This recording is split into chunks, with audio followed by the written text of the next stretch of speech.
old school trainer, choke chain. It was pretty much the only thing out there besides a flat buckle collar. Now, if you get a choke chain and you go, how do I make that work? Here's my fake dog. What do? Tie it on? No, I don't know how to do this. And that may seem silly to any of you that have already used it, but I've had to explain over the phone how to make a choke chain work. You take the collar, you hold the ring in your hand, and you simply lower the chain through it.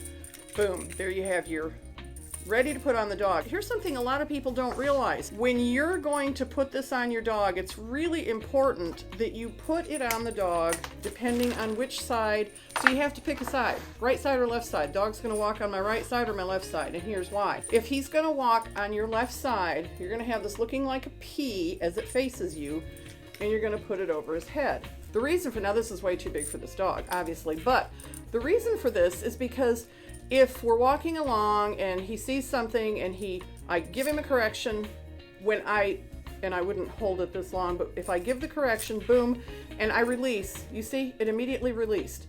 If I put it on the other way, okay, not a P, putting it on his head, give him the correction, well, as big as this is, it's gonna no, see, it didn't release much.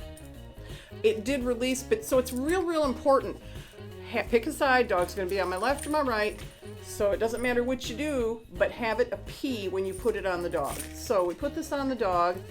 If the chain is down here around his chest, it's way too big. When you're walking your dog or training your dog and he's wearing this type of collar, it needs to be up high behind his ears. The reason for that is because when you do the correction and release, correct and release, it's sending the message to the dog that no, that was not right. You don't ever put this on a dog and let him drag you down the street so you're pulling all the time. That's just as cruel as a flat buckle collar. If you're constantly putting pressure on your dog's neck, regardless of what type of collar, it's not working and you're not doing it right. So the whole method with the choke chain was when the dog, if he'd pull out in front of you, quick pop and release, pop and release. And with some dogs, if you did it right, they would simply hear the chain moving through the circle and they knew that they were doing something wrong and they would modify their behavior. Like I say, this is not, it's not like, oh my gosh, my dog's gonna hate me the rest of his life.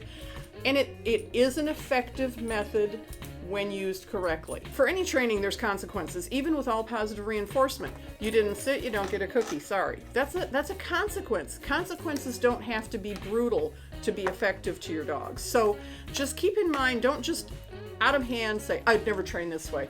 Never say never. There's always room for discussion.